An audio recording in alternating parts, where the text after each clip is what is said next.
Adik-adiknya yang tenang ya. Oke, terima kasih.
Nah, bismillahirrahmanirrahim.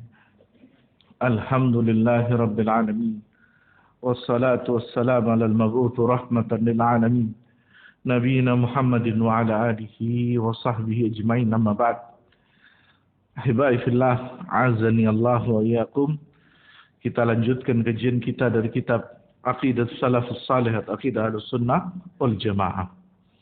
Kemarin kita telah dijelaskan tentang beberapa perkataan para ulama dan bagaimana sikap mereka di dalam mensikapi tentang bid'ah dan pelakunya.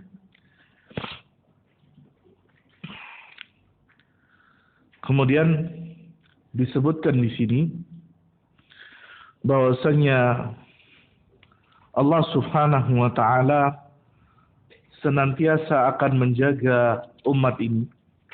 Allah Subhanahu wa taala akan senantiasa menjaga umat ini di atas al-haq.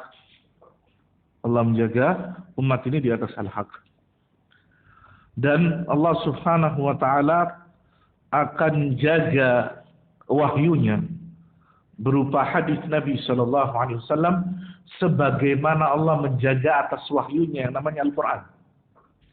Jadi yang patut difahami bahwasanya Al-Quran dan hadis Nabi Shallallahu Alaihi Wasallam itu dua wahyu Allah, dan dua-duanya dijaga oleh Allah Subhanahu Wa Taala. Bagaimana Allah menjaga Al-Quranul Karim? Allah menjadikan orang-orang yang menghafal Al-Quranul Karim itu luar biasa banyaknya dari dahulu sampai saat ini. Itu satu. Yang kedua, Allah jaga periwayatan Al-Quranul Karim dari dulu sampai saat ini. Ada orang yang membaca Al-Quran itu dengan riwayatan, dengan riwayat. Dan riwayat itu akan sampai ujungnya kepada siapa? Sahabat Nabi Ridwanullah alaihi. Maka ada riwayat qiraah itu yang jumlahnya antara sab'ah dan asyurah. 7 jenis bacaan atau 10 jenis bacaan. Maka jangan kaget kalau kita mendapatkan riwayat bacaan itu berbeda dengan yang kita biasa dengar. Apalagi bacaan-bacaan yang ada di negeri Afrika. Kayak antum mungkin pernah dengar bacaan wadduha wal laili idza saja ma wadda'aka rabbuka wa ma qala. Itu bukan mainan lah. Itu qiraah. Jadi jangan ketika ada orang baca kayak gitu antum Allahu Akbar. salah mengingatkan. Subhanallah. Ya orangnya baca lagi seperti itu lagi karena riwayatnya ada. Seperti ada juga riwayat yang di ujung bacaan itu kita membaca bariyah. Ada di bacaan yang nyala bari'ah. Dan itu nggak keliru. Itu qiraah yang lain. Demikian pula Allah Subhanahu wa taala menjaga wahyu yang namanya sunnah Nabi sallallahu alaihi wasallam mulai dari hadis itu disampaikan Nabi sampai detik ini. Allah jaga. Bagaimana Allah jaga? Yang pertama Allah sampaikan di dalam Al-Quran bahwasanya hadis itu wahyu. Sebagaimana kita sering dengar di dalam surat An-Najm. Wa ma yantiqu 'anil hawa in huwa illa wahyu yuha. Yang disampaikan Nabi bukan hawa nafsu, tapi wahyu yang disampaikan oleh Nabi SAW. Satu. Yang kedua, kitabah, penulisan hadis itu ada semenjak zaman Nabi. Penulisan hadis ada semenjak zaman. Cuma kemudian diingatkan sama Nabi SAW. Apa yang diingatkan sama Nabi SAW? Jangan tertukar antara menulis mushaf Al-Quran dengan hadis Nabi. Dan dahulu kalau ada orang yang menyampaikan hadis Nabi SAW dari satu orang ke orang yang lainnya tidak ditanya. Sampai muncul zamannya fitnah. Apa muncul zamannya fitnah? Orang yang merubah-rubah agama Allah. Mulai orang ngomong menisbatkan kepada Nabi padahal bukan dari Nabi. Maka kemudian apa? Ketika orang meriwayatkan hadis satu dengan yang lainnya, apa kata yang meriwayatkan? Sebutkan kepada kami rijalukum, orang-orang periwayat hadis. Maka muncullah ilmu hadis itu riwayatan wa dirayatan. Secara isi, konten, dan secara riwayatan. Orang yang sampai mata rantai sanad ini kepada Nabi Sallallahu Alaihi Wasallam. Mengapa demikian? Karena banyak orang berdusta. Banyak orang, jangankan saat ini, di zaman itu banyak orang berdusta dan menisbatkan kepada Nabi SAW. Padahal Nabi SAW sudah mengingatkan dalam hadis, dan hadis dari derajatnya mutawatir. 10 riwayat lebih hadis ini. Yaitu Nabi mengatakan, man kadzaba alayya mutahammidan falyatabawa maq'adahu finnar. Barang siapa yang berdusta atas namaku, kata Nabi SAW, monggo siapkan tempat duduknya di api neraka. Tapi apakah orang tambah berkurang membuat hadis-hadis yang palsu? Lah. Bertambah. Dan itu pernah disebutkan oleh ulama muasir, ulama kontemporer, di antaranya itu Syekh Muhammad Nasruddin Al-Albani di dalam kitab beliau At-Tawassul Anwa' wa Ahkamuha, di muqaddimah Syekh Al-Albani mengatakan satu orang zindiq itu bisa memproduksi sampai 4.000 hadis palsu. Satu orang. Jadi hati-hati terhadap hadis. Maka ketika ada orang tanya kepada kita, Ustaz, hadis ini riwayat siapa? Jangan marah. Itu bentuk kehati-hatian seorang muslim. Wajar. Maka kalau kita tidak tahu, dibilang, tunggu ya, coba saya lihat. Dan sekarang, ensiklopedia hadis itu banyak. Dan kita mengecek hadis sahih atau dhaif itu alhamdulillah mudah sekarang. Bahkan online. Tapi bukan riwayatnya Syekh Google, bukan. Hati-hati belajar ilmu hadis, riwayatnya Syekh Google. Apa maksud Syekh Google? Pokoknya tak lihat dia Google ada yang sahih hadisnya. Ya nggak bisa kayak gitu, Pak. Syekh Google ini baru muncul beberapa tahun terakhir ini. Perawi hadis sudah ada zaman Nabi. Perawi hadis sudah ada zaman Nabi SAW. Menggunakan teknologi dengan cara yang bijak boleh. Karena apa? Ensiklopedia hadis ada yang online. Di antaranya ada website namanya Ad-Durar As-Saniyah. Ad-Durar As-Saniyah yang dikelola di Makkah. Itu antum tinggal masukkan lafaz hadis, langsung perut keluar. Hadis ini bunyinya kayak gini, periwayatan kayak gini, yang meriwayatkan ini dari buku ini, monggo dicek. Atau yang paling gampang apa? Aplikasi. Dan itu gratis, Pak. Aplikasi internet aplikasi HP itu gratis. Ada yang namanya ensiklopedia hadis yang tulisannya nomor 9. Dan kita bisa mengecek hadis dari 9 kitab hadis gratis, Pak. Antum tahu 9 kitab hadis itu, Pak, satu rak besar. Gowo tangan luru gak kamot, Pak. Hah? Cuma ditenteng satu alat ini. Makanya HP ini bisa jadi sambetan pedang yang luar biasa dahsyatnya. Untuk apa? Dimanfaatkan ilmunya. Tapi di sisi lain, kalau tidak hati-hati, nyambet diri kita sendiri, Pak. Karena apa? Rusaknya juga banyak. Apa rusaknya? Yaitu share-sharean hadis. Sering kan di WA, wah, ceritakan hadis panjang, sing moco males yo opo cek dawa ni. Wis intine opo sing ngisore ser kan biasanya di bawah ada ringkasan tujuannya. Iki. Mari ngono bingung sing. Iki hadis iso kita dhaif. Bener apa ndak hadis? Ditakokno sing nge-share ini berita. Pak, ini hadisnya sahih. Yo mbo aku entuk tak sebarno mbek aku. Nah, ini bahaya. Kalau tidak yakin dan tidak tahu, hati-hati. Jangan sampai kita turut serta apa? Menyampaikan sesuatu yang tidak benar.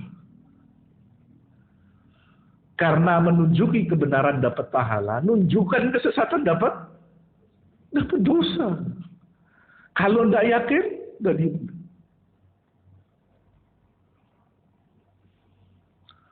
dan juga Nabi Shallallahu Alaihi Wasallam memuliakan sahabat-sahabat beliau, yang mana dari mereka jalan periwayatan hadis. Dan Nabi juga mengingatkan kepada kita tentang apa? Antum duduk sama siapa? Antum belajar sama siapa? Nabi mengatakan dalam hadis yang sahih, ini salah satu banyak hadisnya sebetulnya. Al-mar'u ma'aman ahab. Seseorang itu bersama yang dia cintai.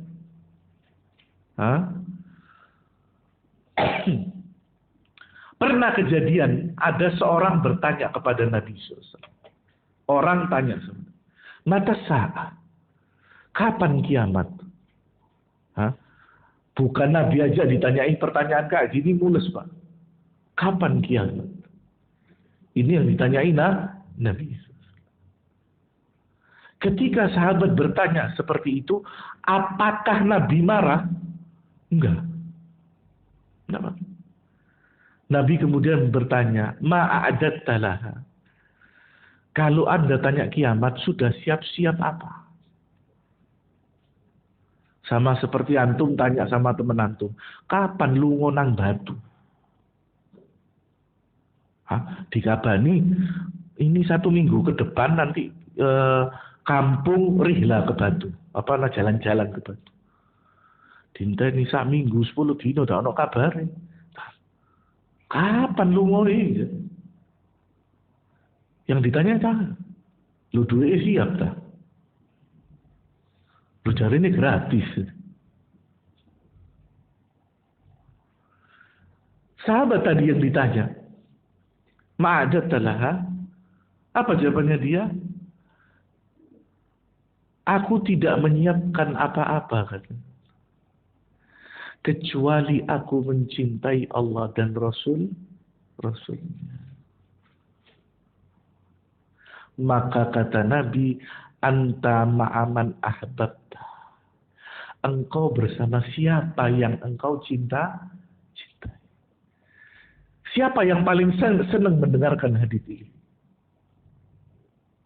Sahabat. Anas bin Malik mengatakan, tidak ada hari yang paling aku senangi kecuali Nabi mengatakan perkara ini.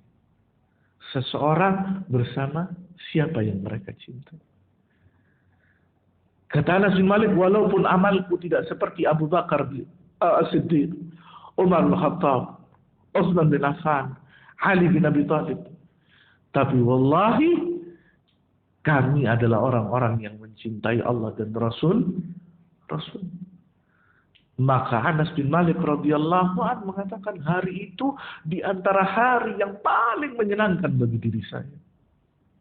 Karena apa? Disebutkan, engkau nanti hari kiamat bersama orang-orang yang kau cintai. Kalau engkau mencintai Allah dan Rasulnya, engkau akan dekat dengan mereka. Tapi tidak sembarangan orang ngomong mencintai terus otomatis dekat.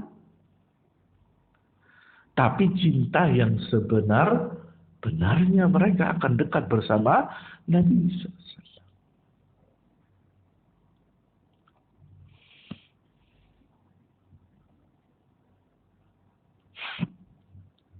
Dan orang yang paling dekat dengan Nabi SAW siapa? Orang yang menjaga sunnah Nabi SAW. Mulai dari sahabat, tabi'in, tabi'ut tabi'in, dan orang yang datang setelah mereka dan menjaga hadis Nabi Sallallahu Alaihi Wasallam. Sehingga apa? Sehingga umat yang datang setelah mereka itu dimudahkan mengetahui hadis Nabi Sallallahu Alaihi Wasallam. Maka setelah sahabat dan para a'immah, maka para ulama mengatakan di antara orang yang paling mulia adalah para ashabul hadis. Orang-orang yang menjaga hadis Nabi Sallallahu Alaihi Wasallam. Kemudian ini ada beberapa wasiat yang disebutkan mulai dari zaman sahabat ridwanullah alaihim ajma'in sampai zamannya a'immah, yang menjelaskan kepada kita tentang apa? Tentang peringatan bagi kita semua agar menjauhi perkara-perkara yang tidak pernah dianjurkan Nabi Sallallahu Alaihi Wasallam. Dimulai dari perkataan Amirul Mukminin Umar ibn Khattab radhiyallahu. Beliau mengatakan, ya'ti unasun yujadilunakum bisyubuhatil Qur'an khuduhum bisunan fa inna ashabas sunan a'lamu kitabillah. Nanti akan muncul orang-orang setelah kami, kata Umar bin Khattab.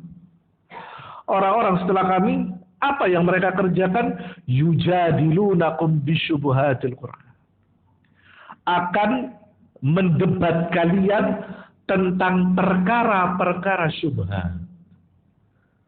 Dari mana perkara ini syubhat? Dari Al-Quran. Kalau syubhatnya dari majalah dan koran, selesai Pak. UWM koran ini sama majalah duaan, selesai. Tapi tidak semudah itu. Mereka mengangkat syubhat ini dari mana? Al-Quranul Karim. Bingung orang. Paling sederhana apa? Ayat dipotong-potong. Fawailul lil musallin. Celaka orang-orang yang sholat. Mandek mereka.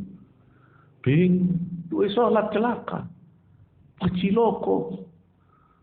Ini tidak disambung, buyar Pak. Ini Allah yang mengatakan, betul. Tapi sambungan. Ojo dipedot. Kalau antum medot, ya rusak artinya ini. Atau antum tidak tahu asbabul nuzulnya. Atau antum tidak tahu pelajaran yang ada di dalamnya yang disampaikan siapa? Nabi dan para sahabat ridwanullah alaihim ajma'in. Diartikan sendiri. Rusak nantinya.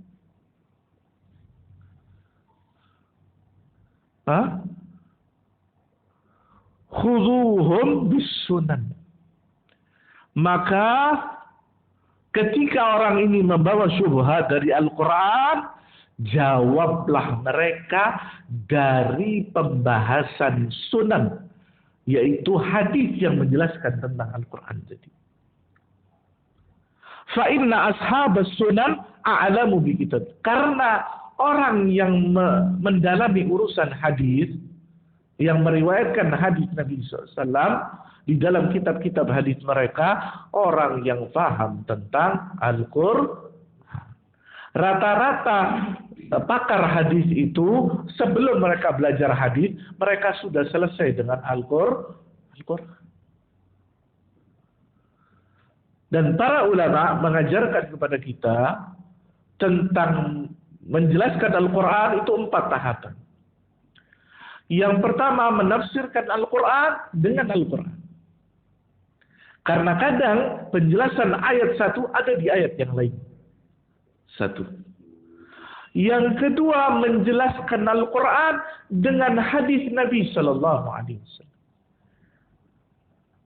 Karena Allah mengatakan hadis ini Allah turunkan untuk apa? Menjelaskan kitabullah.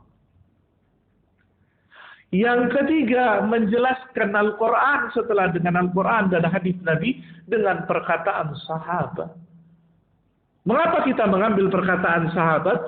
Karena yang paling paham Al-Quran setelah Nabi, ya para sahabat ridwanullah alaihim. Dan yang keempat, menjelaskan Al-Quran dari sisi bahasa. Bahasa apa? Bahasa apa? Bahasa Arab. Karena Al-Quran turun dengan bahasa Arab. Maka memahami Al-Quran dari sisi bahasa haruslah dengan bahasa Arab. Ini 4 tingkatan memahami Al-Quran. Kemudian dari Abdullah ibnu Umar, dari anaknya Umar bin Khattab, annahu qala liman sa'alahu anil munkarina lil qadar. Ia mengucapkan perkataan ini kepada orang-orang yang tidak percaya atau mengingkari ketentuan Allah. Apa kata Abdullah bin Umar? Idza laqita ulaik, kalau kalian ketemu mereka ini, orang yang tidak percaya sama takdir ini, fa akhbirhum anna Ibnu Umar minhum bariun. Katakan sama mereka, saya bukan kelompoknya mereka. Wahum minhu bariun, bura'aun. Dan mereka bukan dari kami, kata Abdullah bin Umar. Abdullah bin Umar tidak mau satu kelompok sama mereka. Orang yang tidak percaya takdir. Apa maksudnya orang tidak percaya takdir? Yang paling asasi, yang paling dasar, bahwasannya semua yang ada di alam semesta ini sudah ditentukan oleh Allah Subhanahu. Tidak ada satupun yang luput dari pengetahuan Allah Subhanahu. Itu yang paling dasar. Maka orang yang tidak percaya takdir, orang yang tidak percaya bahwasannya yang mengatur semuanya ini Allah Subhanahu.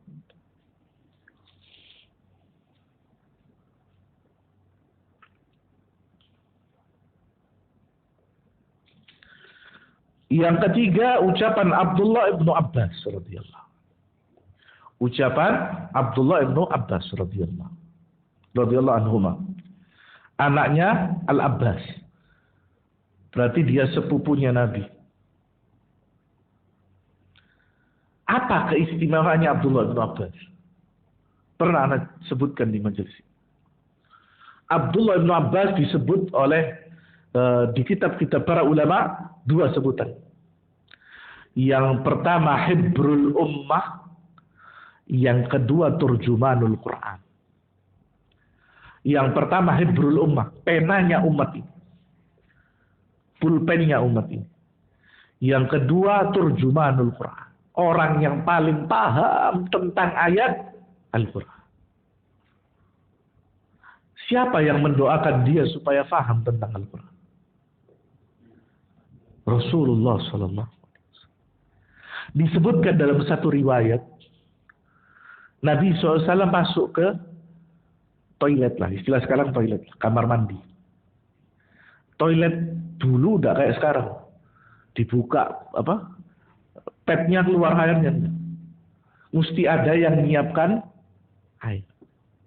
Ada yang menyiapkan air untuk cebok wudhu itu ada yang menyiapkan. Abdullah bin Abbas menyiapkan satu timba untuk Nabi.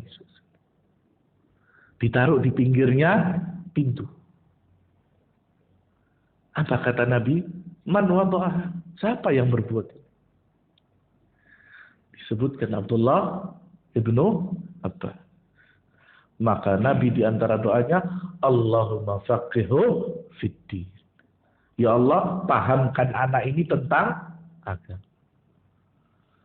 Dan itu dibuktikan dalam satu peristiwa.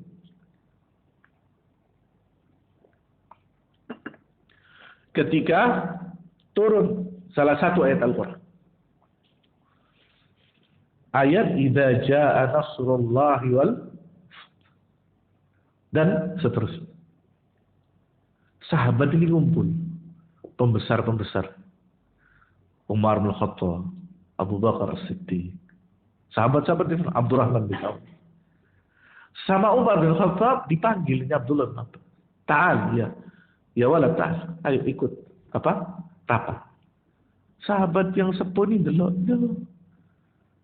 Ini ngapain anak kecil ini diajak? Tapi Umar bin Khattab tetap panggil. Karena Umar tahu keutamaannya Abdullah bin Abbas. Pertanyaan di majelis itu apa? Apa faedahnya ayat idza jaa nasrullah? Ada apa? Pertanda apa dari Allah Subhanahu wa taala? Maka masing-masing dari sahabat menyebutkan tentang beberapa perkara. Kemudian Umar bin Khattab memanggil Abdullah bin Abbas. Ta'al, kesini. Dia bilang, menurutmu apa faedahnya Allah menurunkan Al-Quran ini? Ayat Al-Quran, idza jaa nasrullah. Apa jawaban Abdullah bin Abbas radhiyallahu anhu? Hadza dalalah au alamah ala qurbi wafatin Nabi sallallahu alaihi wasallam. Ayat ini menunjukkan bahwasannya usia Nabi sudah tidak panjang. Bakal meninggal Nabi. Sebentar lagi. Dan itu terjadi. Karena ayat ini menceritakan tentang Fathul Makkah. Dan setelah Fathul Makkah tidak lama Nabi meninggal. Ini diantara keutamaan Abdullah ibnu Abbas. Didoakan Nabi supaya faham tentang ayat Al-Quran. Apa kata Abdullah bin Abbas radhiyallahu anhuma? Ia mengatakan la tujalis ahlal ahwa. Jangan duduk sama orang-orang yang suka mengikuti hawa nafsu. Fa inna mujalasatahum mamradatun lil qalb. Karena duduk sama mereka menyebabkan hati ini sakit. Kenapa kok hati bisa sakit? Karena mereka melakukan perkara yang menyelisihi perintah Allah dan perintah Rasulnya sallallahu alaihi wasallam.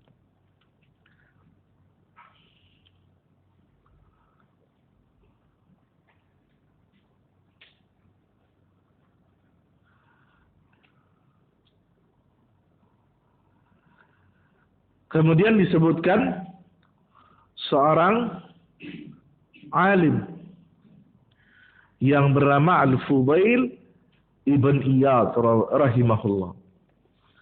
Dan di antara kunyah beliau yaitu Abu Adi. Fudail bin Iyad. Ada yang tahu ceritanya Al-Fudail bin Iyad? Asalnya dia siapa? Ada yang pernah dengar ceritanya Al-Fudail bin Iyad? Siapa dia? Pencuri. Asalnya pencuri. yang kemudian mendapatkan hidayah dari Allah Subhanahu wa taala dan menjadi seorang alim. Kapan-kapan kita akan bercerita tentang Al-Fudail bin Iyad.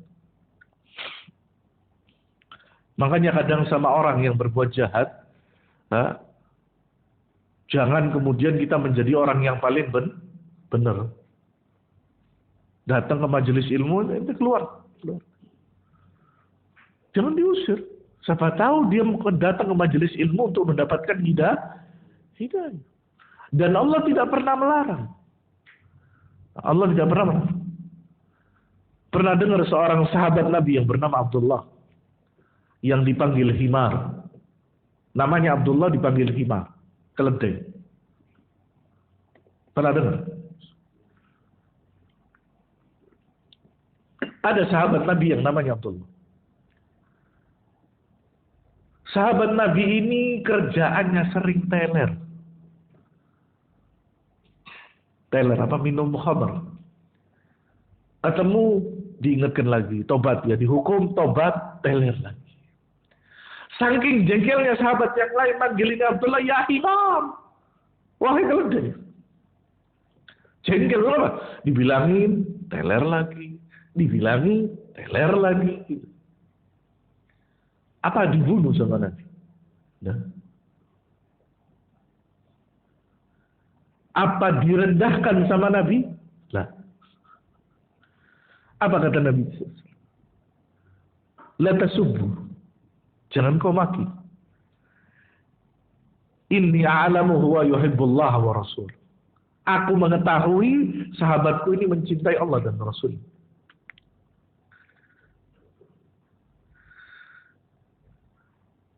Artinya apa? Faedah dari peristiwa ini. Jangan seseorang merasa bahwasanya dia beramal lebih baik daripada yang lain. Jangan. Tidak benar. Walaupun kita lebih baik. Karena Allah tidak pernah nyuruh kita. Loh, anak, setiap subuh sholat. Lah terus apa? Ada jaminan masuk surga? Enggak ada.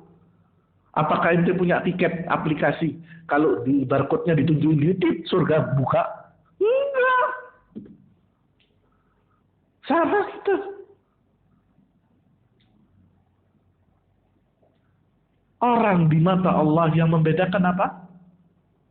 Apa yang membedakan? Inna akramakum indallahi atqakum. Yang membedakan takwa. Siapa yang tahu takwa yang tinggi sama rendah? Kita? Lewat Google bisa? Tidak ada yang bisa tahu. Cuma Allah yang tahu. Tugas kita apa? I'malu. Beramal. Udah. Maka jangan kemudian kita menjadi orang yang paling benar sendiri. Tapi juga jangan menjadi orang yang asal-asalan.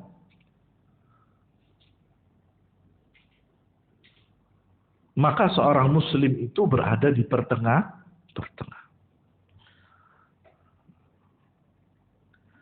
Berkata Al-Fudail bin Iyad,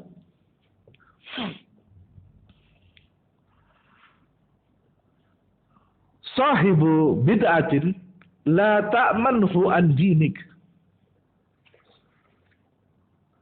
Jangan kalian merasa bahwasanya kalian itu tidak akan goyah ketika ketemu orang-orang yang melakukan bid'ah. Oh, anak pintar. Lewat orang. Ilmu anak masih tinggi. Istilahnya anak sekarang apa? Kalau main game itu apa istilah? Skill. Skill anak masih tinggi. Tidak mungkin orang ini bisa ngalahkan saya. Wala tusyawirhu fi amrik. Jangan ngajak musyawarah orang yang tidak ngerti urusan agama.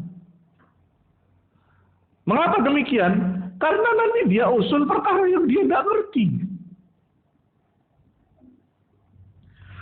Wala tajlis ilaihi. Dan jangan kalian ikut duduk bersama halaqah mereka. Wa man jalasa ila sahibi bid'atin awrathahu Allahul 'ama. Kalau ente duduk sama orang-orang yang suka berbuat bid'ah, maka Allah akan jadikan hati Anda buta, tidak bisa membedakan.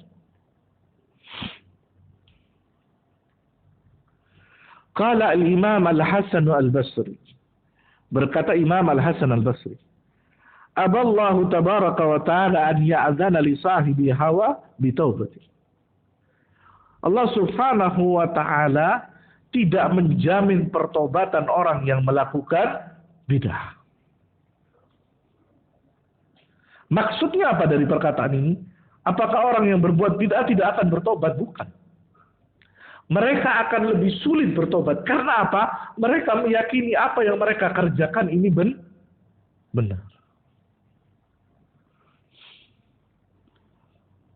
Coba kita melihat firman Allah subhanahu wa ta'ala yang akan menjadi pelajaran bagi kita semua. Di dalam surat Al-Kahfi. Di dalam surat Al-Kahfi, di akhir-akhir surat Al-Kahfi.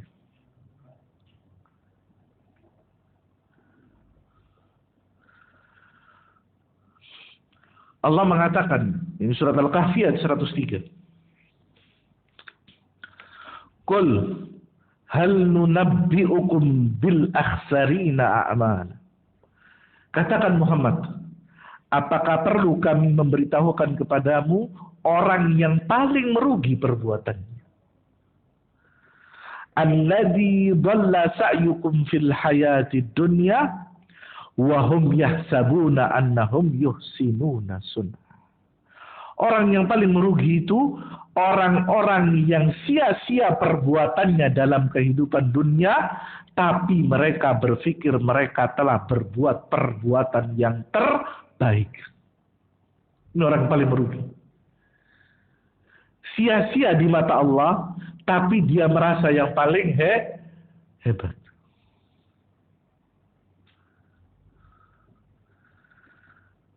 Kemudian Allah sebutkan pada ayat selanjutnya, ulaikal ladzina kafaru biayati rabbihim.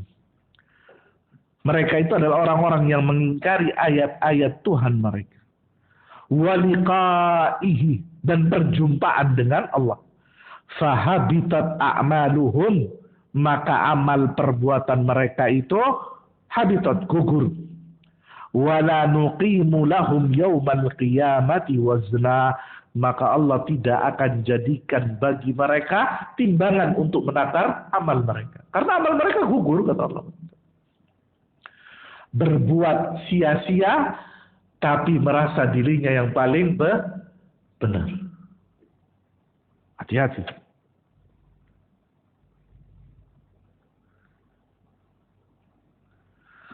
Abdullah bin Mubarak, ia mengatakan dalam doanya, Allahumma la taj'al li sahibi bid'atin 'indi yadan fayuhibbuhu qalbi. Ya Allah, jangan jadikan untukku tempat bagi pelaku-pelaku bid'ah. Karena apa? Nanti aku khawatir kalau kita sudah sering duduk sama mereka, kita kemudian cinta sama mereka.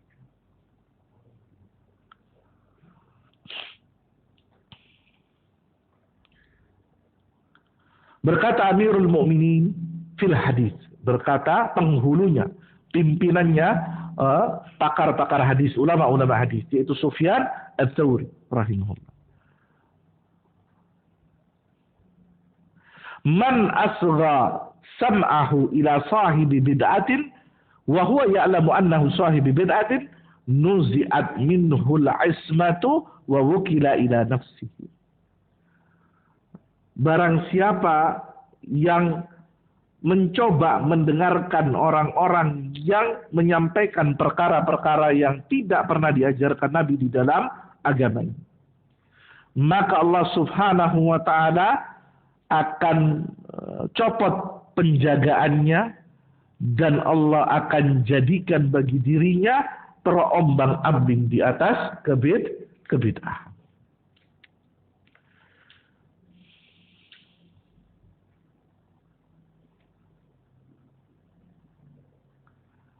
Dan di antara sekian banyak perkataan, saya tidak bacakan semuanya, ada perkataannya Imam Asy-Syafi'i rahimahullah.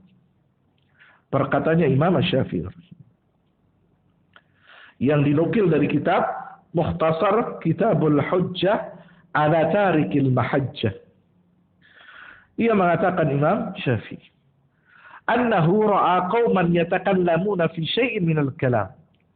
Bahwasanya Imam Syafi'i melihat orang-orang yang sibuk memperbincangkan tentang ilmu kalam. Apa ilmu kalam? Ilmu kalam itu apa ya? Ya ilmu yang mempertontonkan keutamaan atau mengutamakan orang itu pandai bersilat lidah. Kalau lihat contohnya ya seperti ilmu filsafat. Ilmu filsafat. Fasaha. Kemudian setelah melihat orang-orang yang sibuk dengan ilmu kalam ini, maka Imam Syafi'i berteriak, mengatakan, imma an tujawiruna bi khairin wa imma an taqumu anna. Kata Imam Syafi'i, pilihannya bagi kalian itu dua. Kalian berbuat atau menjadi tetangga yang baik bagi kami, artinya tidak menyampaikan perkara-perkara yang merusak, imma antakumu anna, atau kalian angkat kaki dari sini, kata Imam Syafi'i. Ya, ancamannya Imam Syafi'i kepada ahlul kalam.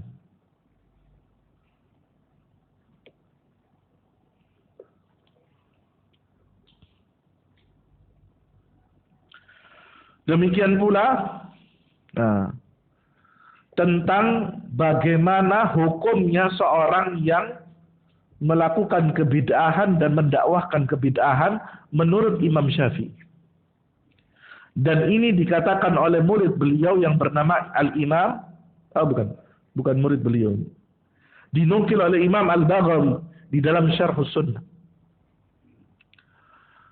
Qad bayyana al-Imam Syafi'i rahimahullah hukma ahli al-bid'ah wal ahwa'i fi qawlihi. Dan Imam Syafi'i di dalam kitabnya itu pun menjelaskan tentang hukum bagi ahlul bid'ah, orang yang melakukan bid'ah. Hukmi fi ashabil kalami an yudrabu bil jaridi wa yuhmalu 'ala al-ibli wa yutafu bihim fil asyair wal qaba'il wa yuqalu hadha jazaa'un man tarakal kitab wa sunnah wa akhadha fil kalam. Ya. Kata Imam Syafi'i, hukum menurut saya bagi orang yang lebih mendengarkan ucapan manusia daripada mengikuti Al-Quran dan Sunnah, yaitu dipukul, kemudian diarak di atas unta dan dibawa keliling di tengah-tengah orang supaya dipermalukan. Karena mereka lebih mendengarkan ucapan manusia daripada mendengarkan firman Allah dan juga ucapan Nabi Sallallahu Alaihi Wasallam. Siapa yang mengatakan ini? Imam Syafi'i. Jadi di dalam mazhab Syafi'i itu pun ada pembahasan masalah bid'ah.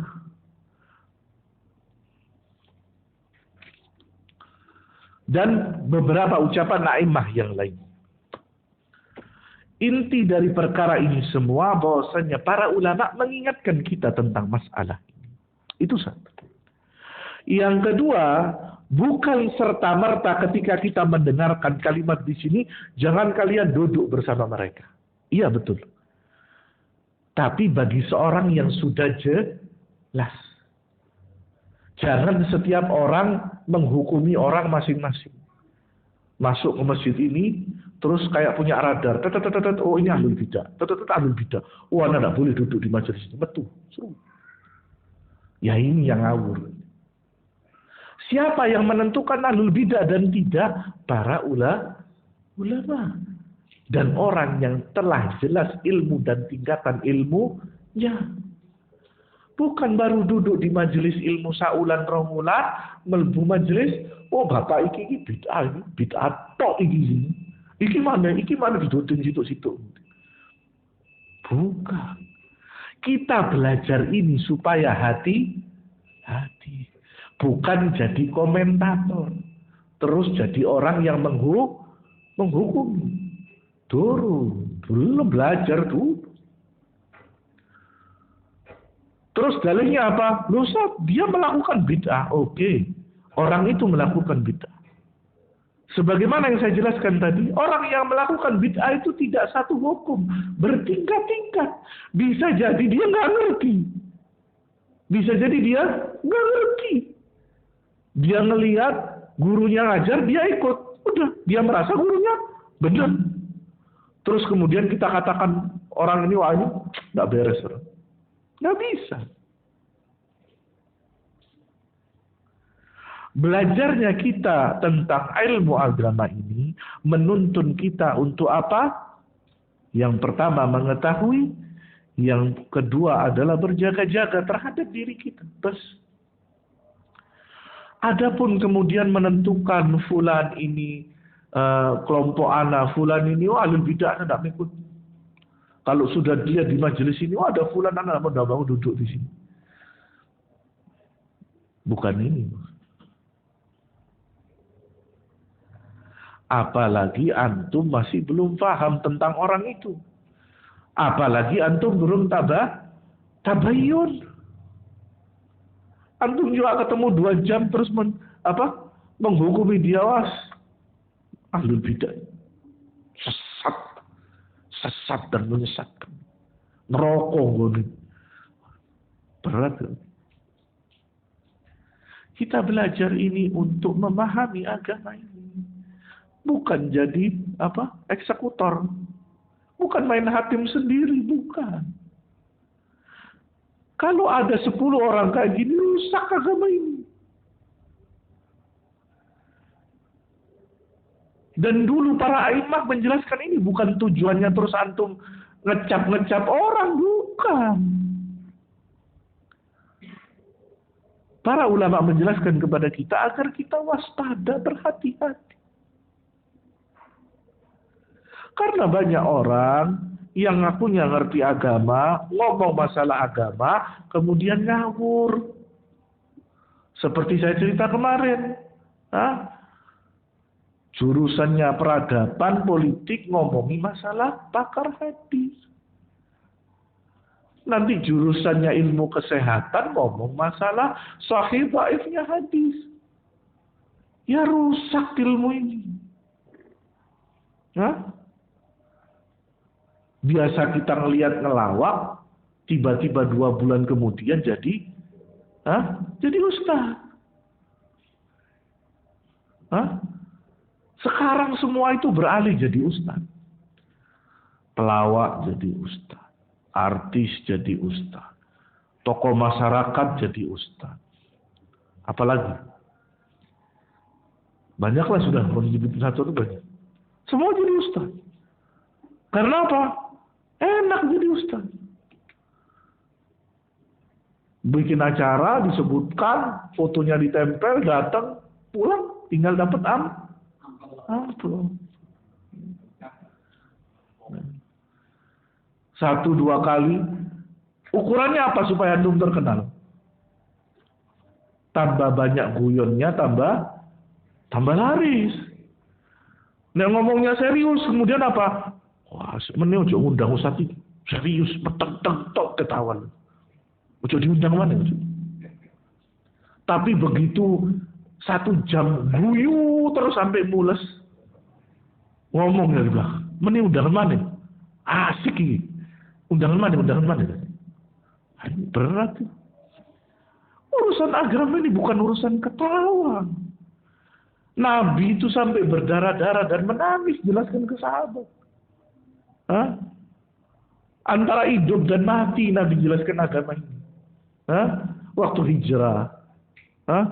Ketemu mati Nabi.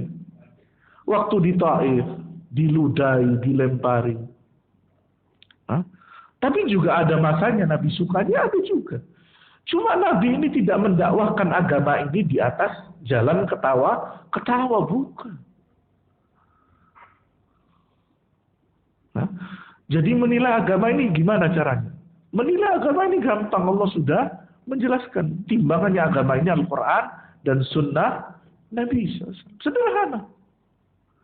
Kalau orang itu menjelaskan Sunnah, menjelaskan ayat Al-Quran, maka dia di atas jalan yang benar.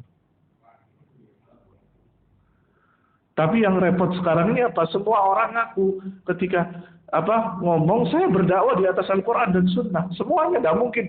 Saya berdakwah di atas jalan api neraka, tidak mungkin. Tidak ada yang datang. Tapi masalahnya Al-Quran dan As-Sunnah itu punya timbangannya. Maka orang yang mengerti tentang agama ini tahu orang ini jalan di mana. Makanya kemudian para ulama mewanti-wanti kepada kita tentang apa? Hati-hati jalan di luar Al-Quran dan Sunnah. Tujuan mereka itu agar kita di atas jalan yang lurus. Maka kalimat-kalimat dari para a'immah tadi, mulai dari sahabat sampai orang setelah mereka, jangan disalahi makna. Jangan disalah artikan. Karena satu saja keliru artinya habis. Jangan kalian duduk dengan ahlul bidah. Wah, besok udah datang masjid. Biasanya di masjid, besok udah masjid. Tonggonya takut. Lupa kok udah ke masjid lagi. Masjidnya isinya ahlul bidah. Tonggonya bingung nggak? Lu kok tadi alim ngomong ini? Kok pinter ngomong ini? Kita nunggu kajian baru 2 kali 3 kali, kok isu nyebut ahlul bidah ini, berarti. Bagaimana kita tahunya? Belajar. Tugas kita belajar. Makanya orang yang tidak tahu, kata Allah, fas'al ahla dzikri in kuntum la ta'lamun. Kalau tidak tahu tanya.